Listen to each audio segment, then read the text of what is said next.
নারী তার হচ্ছিল জ্ঞান গরিমায়, তার শক্তি, তার হচ্ছিল সাহসিকতা দিয়ে, তার মনোবল দিয়ে সে প্রতিটা দিন যেন হচ্ছে সে উদযাপন করতে পারে। আমরা হচ্ছিল সেই জায়গাটা যে আজকে আমাদের অনেক মেয়েরা আজকে দেখবেন যে জুলাই পরবর্তী সময়ে জুলাইয়ের রোকেয়া হল, শামসুন্নাহার হল, বদরুন্নেসা ইডেন থেকে না আসলে আন্দোলন জমতো না।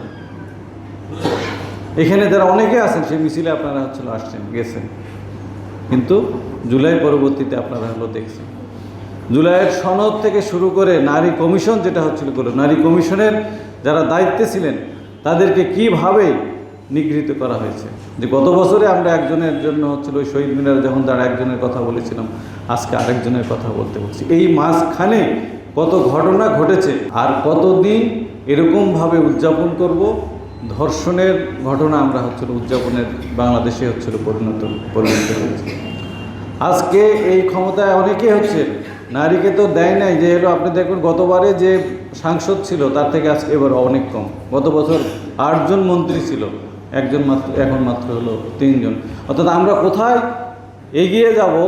আন্দোলন সংগ্রাম বৈষম্য দূর করার জন্য আমরা আন্দোলন করলাম, কিন্তু সেই বৈষম্য আমাদেরকে হলো নারীর ক্ষেত্রে বৈষম্যতার কমে দিল। কিন্তু আমরা যখন বলি সবাই বলি যে হলো নারীদেরকে আগে দেবো, অর্ধেক নারী অর্ধেক নর, এই কথা আমরা সবাই প্রত্যেকটা সভা সমাবেশে ধর্মীয় থেকে শুরু করে রাজনীতিবিদরা কিন্তু সবসময় হচ্ছিল বলেন বুলি দেন, বুলি। হ্যাঁ, অর্থাৎ নারীকে হলো সবসময় একটা বুলির মধ্যে হচ্ছিল রেখে নারীকে শোষণ শাসন করার যে প্রক্রিয়া, এটা আমরা বাংলাদেশে সবসময় হচ্ছিল দেখার চেষ্টা করি।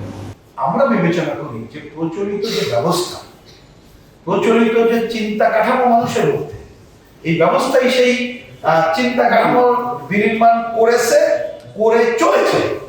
এই পুরো কাঠামোটা যদি না ভাঙতে পারি, তার মানে পুরো সমাজ ব্যবস্থাকে, যেখানে নারীদের সমাধিকার, অর্থনীতিতে নারীদের অধিকার, সর্বক্ষেত্রে মানুষ হিসেবে তার অধিকার এবং সমমর্যাদা প্রতিষ্ঠা, এই কাজটা যদি আমরা পুরো ব্যবস্থা পরিবর্তনের মধ্যে না করতে পারি, তাহলে কিন্তু আমাদের মুক্তি আসবে না।